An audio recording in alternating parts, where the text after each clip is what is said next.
An essential part of defence is footwork. Footwork is key in both attack and defence. You have to train with footwork.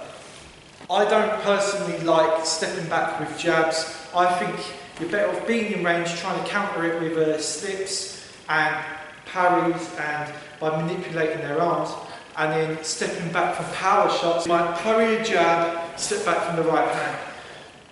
If you're a pressure fighter, you don't want to get too used to stepping back when people jab, because you're not pushing them backwards, and you want to be parrying their shots and slipping their shots and pushing them backwards. You don't want to be constantly going forward and back constantly as a pressure fighter, but then your style might be that you want to go back, create angles.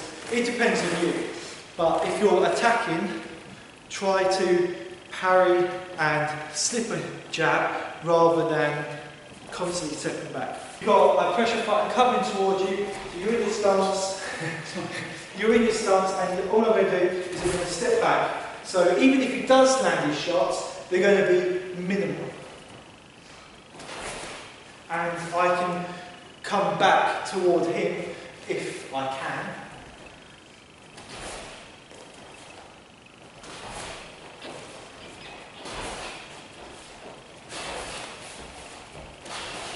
Then you can come back.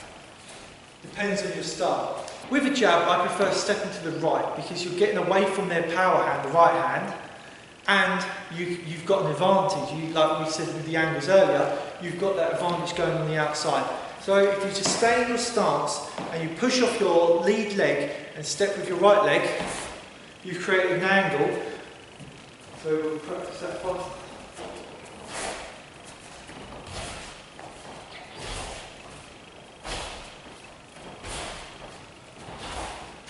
And so I maintained my stance, and all I did was move my foot, and then I'm getting away from the power hand. So if he does a 1-2,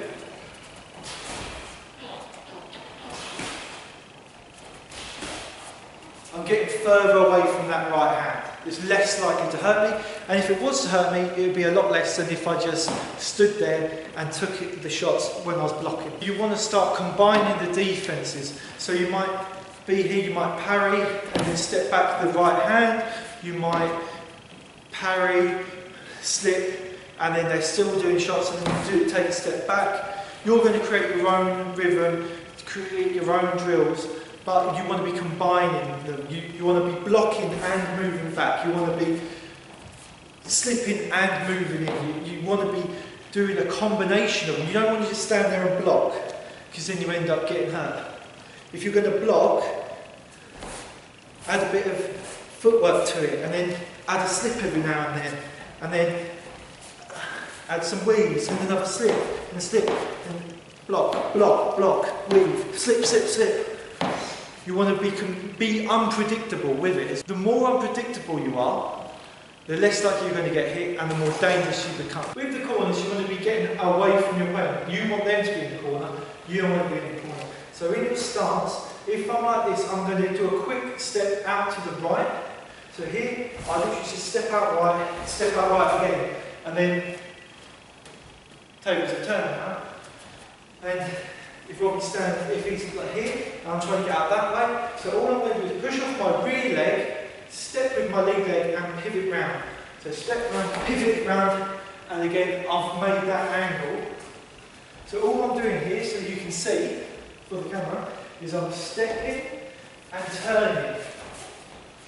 I'm keeping my hands high when I do it, because you can walk into a hook. So if he hooks me when I do it, if you hook me, so if he hooks me, it's not going to hurt that much. Whereas if I have my hands low and then bang, that's going to hurt, isn't it? So you're going to keep your hands high, step around. Even if he does hit you, you can still hit him back. Because I'll be moving. I'm not going to get hurt as badly. If you're moving, you're not going to get hit anywhere near as bad.